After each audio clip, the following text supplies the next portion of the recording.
back to the Michigan Business Beat, brought to you on the Michigan Business Network. Chris Holman here, and we are coming to you from our studios right here at the Capital Region International Airport. And we're going to stay in town, sort of, because this next guest represents most of the state of Michigan.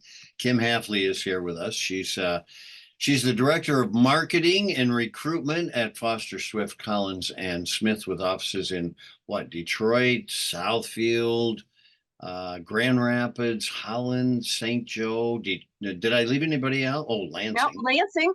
Yeah, that's right. The original home office. There you go. Well, Kim, welcome to the show. How you doing? I'm doing great. Thanks for having me. Well, it's always great to have you on, and you always bring a plethora of information. So let's talk about a few things, right? And give me your top three things that business should kind of be aware of right now. Well, it's always hard to limit it, but I think there's a couple things. One, it is an election year. So I think one of the first things that people want to think about is whether you're making campaign donations as an individual, and particularly if a business, that there are laws that govern those. I'm not an attorney, so I'm not going to speak to those specifics, but there's a lot of information out there, and you really want to be careful. And so I would really encourage you to, if you are going to make campaign donations, if you are going to host a fundraiser, any of those types of things, there's a lot of great resources out there to make sure that you do so, have a successful event, and follow the law. That's kind of important, that following the law thing. It's amazing how those regulations. And gosh knows that, our email boxes are filling up with solicitations at this time of year, but it'll cease after November, right? So it will. Got a little while. Hey, this is another one. We've had your people in to talk to several CEO network groups about that. And this is the independent contractor rule. Tell us about that, because that's a scary one.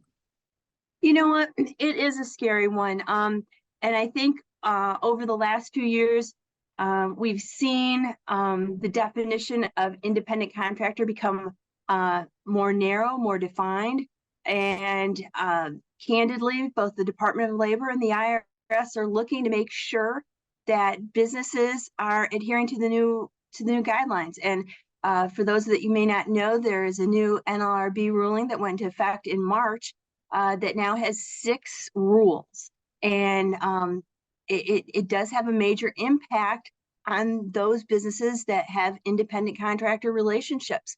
I think it also makes a huge impact on small businesses where it might be 1 or 2 people, and they're serving a role of providing a very narrow niche business. And so I would really encourage people to do their research on that.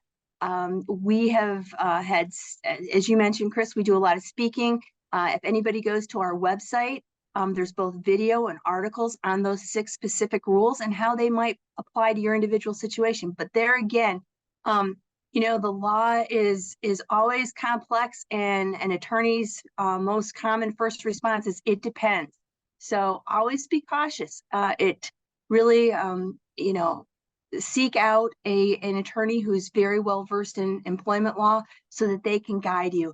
An hour of legal counsel at the front end is so much less expensive than the hassle if you have problems down the road. Well, and one of the problems in small business is we violate a lot of regulations without even knowing it. It's unintended because we're not aware of it.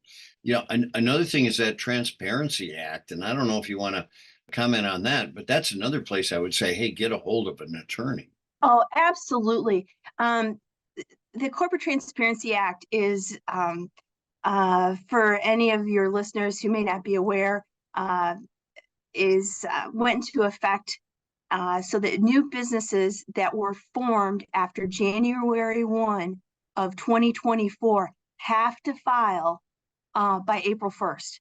Or it should have filed by April 1st. So again, there's a little bit of a grace period going on right now because this is a new law and it's about as clear as mud.